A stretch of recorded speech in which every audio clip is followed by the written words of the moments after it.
दोस्तों, हम सभी बिना किसी चिंता के आराम से घर पर रहते हैं और मूवीज न्यूज़ का मज़ा लेते हैं। हमें यही लगता है हमारी पृथ्वी सबसे सुरक्षित जगह है, पर असल में ऐसा नहीं है। दुनिया कई रहस्यों से भरी पड़ी है। हमारी पृथ्वी बहुत सी जंगली, विनाशकारी और रहस्यमयी जगहों से भरी पड़ी है।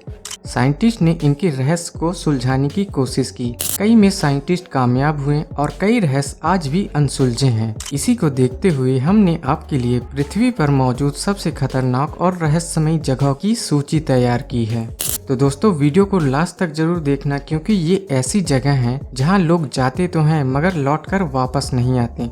वीडियो स्टार्ट करने से पहले दोस्तों, अगर आप हमारे चैनल पे नए हैं तो चैनल को सब्सक्राइब जरूर करना।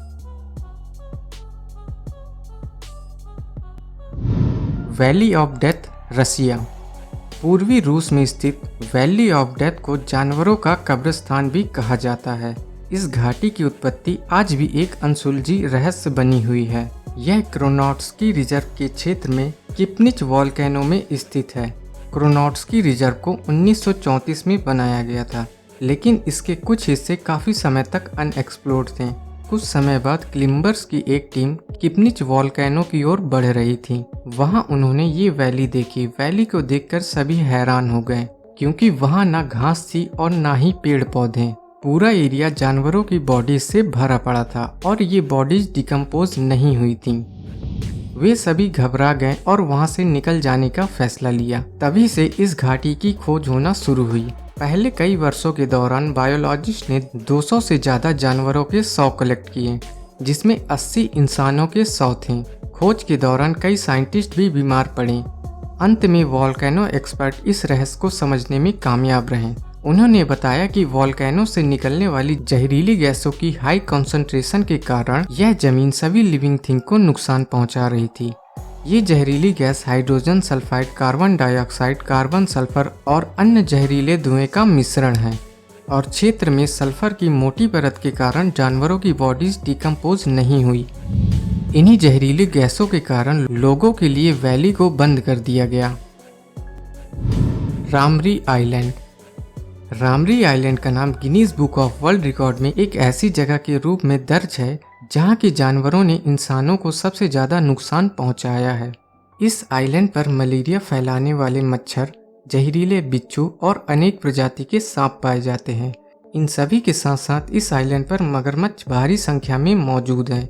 यहाँ पर 20 फीट से भी बड़े मगरमच्छ हैं, जिनका वजन 900 किलो तक हो सकता है।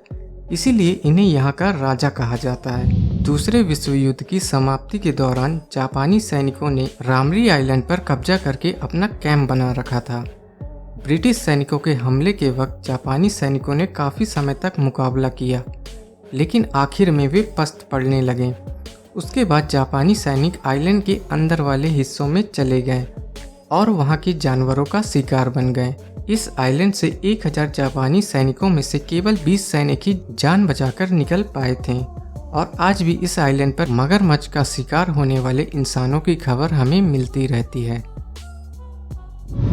The Danakil dessert. डानाकिल रेगिस्तान पूर्वोत्तर इथोपिया, दक्षिणी इरिट्रिया और उत्तर पश्चिमी जिबूती में एक रेगिस्तान है। यह क्षेत्र अपने ज्वालामुखी और अत्यधिक गर्मी के लिए जाना जाता है। यहाँ का तापमान निर्दयी है, फिर भी लोग यहाँ रहते हैं। अफार लोग इसे अपना घर मानते हैं। इसे गेटवे टू हेल नाम से जाना जाता है। डानाकिल डिप्रेशन एक गर्म स्थान है। यह एक दूसरे ग्रह की तरह दिखाई देता है। यहाँ के गर्म तापमान की वजह से कुछ जानवर ही यहाँ सरवाइव कर पाते हैं। यह क्षेत्र एसिड तालाबों और गर्म पानी के झरनों से भरा पड़ा है और यहाँ एक गहरा गड्ढा है जिसे दलोल कहा जाता है। दलोल गड्ढे का पानी लगभग 100 डिग्री सेल्सियस रहता है। कोई भी जीव अगर यहाँ के पानी पर 12 इंच तक गहराई में जाता है तो वह जीवित वापस नहीं आ सकता। यहाँ जाने के लिए लोगों को एक एक्सपीरियंस गाइड का सहारा लेना पड़ता है। Sinabung volcano, Indonesia. Indonesia ring of fire और सरकम पैसिफिक बेल्ट पर स्थित होने के कारण कई सक्रिय ज्वालामुखियों का घर है। अगर आपको रिंग ऑफ फायर का मतलब नहीं पता तो हम आपको बता दें, रिंग ऑफ फायर दुनिया के लगभग 75% ज्वालामुखियों और 90% भूकंपों का घर है। 2010 में 400 सालों से निष्क्रियता के बाद सिनाबोंग वोल्केनो सक्रिय हो गया और गर्म गैस राख और चट्टानों को उगलने लगा। हजारों लोग इसकी चपेट में आए और 15 लोगों को अपनी जान गंवानी पड़ी। सिनाबोंग वोल्केनो दुनिया का एकमात्र ऐसा वोल्केनो है जो लेवल 4 के अलर्ट पर है। 2010 से लगातार इसमें विस्फोट होते आ रहे हैं, जिससे यहाँ पर रहने वाले लोगों को परेशानी का सामना करना पड़ रहा है। उनकी फसलें, जमीन सब नष्ट हो रहे हैं। पिछले वर्ष इसमें हुए विस्फोट के धुएं और राख 23,000 फीट तक आसमान में देखे गए। कुछ दिन पहले ही 10 अगस्त को इसमें हुए विस्फोट के कारण वोल्केनिक मटेरियल्स को 16,400 फीट तक ऊंचा देखा गया।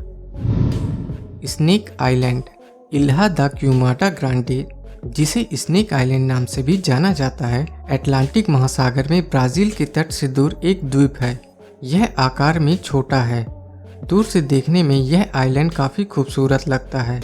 ब्राज़ील सरकार ने आम इंसानों के जाने पर यहाँ बैन लगा रखा है और इसका कारण यहाँ पे मौजूद ये सांप की प्रजातियाँ हैं। द गोल्डन लैंसेट दुनिया के सबसे जहरीले सांपों में से एक है। पूरा आइलैंड सांपों से भरा पड़ा है। आइलैंड का 23 हेक्टेयर लगभग 2000 गोल्डन लैंसेट सांप का घर है। इसका एक बाइट किसी भी इंसान को 20 मिनट के अंदर मार सकता है। इस आइलैंड पर वाइपर प्रजाति के सांप भी पाए जाते हैं। इनका जहर इंसान का मांस गला सकता है। गोल्डन लैंसेट तैर नहीं सकते, तो कई लोगों के मन में यह सवाल होता है कि ये यहाँ आए कैसे। तो इसका जवाब ये है कि आखिरी हिमयुग के दौरान जब ग्लेशियर पिघले तो सी लेवल बढ़ गया और ब्राज़ील की मुख्य जमीन से यह अलग हो गया। इसीलिए ये सांप इस नए आइलैंड पर फंस गए और समय के साथ साथ इन सांपों ने अपनी जनसंख्या बढ़ा ली। गोल्डन लैंसेट 6 महीने तक बिना खाए रह सकता है। ये पेड़ों में चढ़ने में सक्षम होते हैं। जिस तरह से गोल्डन लैंसेट सांप अपने जहर से लोगों को मार सकता है, उसी तरह से अपने जहर से लोगों की जान भी बचा सकता है। साइंटिस्ट के अनुसार इसका जहर हार्ट और सर्कुलेटरी डिसीजेस की दवाइयाँ बनाने में काम आ सकता है। शायद इसीलिए इन सांपों की स्मगलिंग भी होती है। लोग अपनी जान दांव पर लगाकर इन सांपों को पकड़ ले जाते हैं और कुछ लोग इन सांपों के काटे जाने से अपनी जान गंवा बैठते हैं। तो दोस्तों, क्या आप इस आइलैंड पर जाना चाहेंगे? हमें कमेंट में ज़रूर बताएं। वीडियो अच्छी लगी हो तो लाइक और शेयर करें और भी खतरनाक जगहों के बारे में जानने के लिए हमारे चैनल को सब्सक्राइब जरूर करें।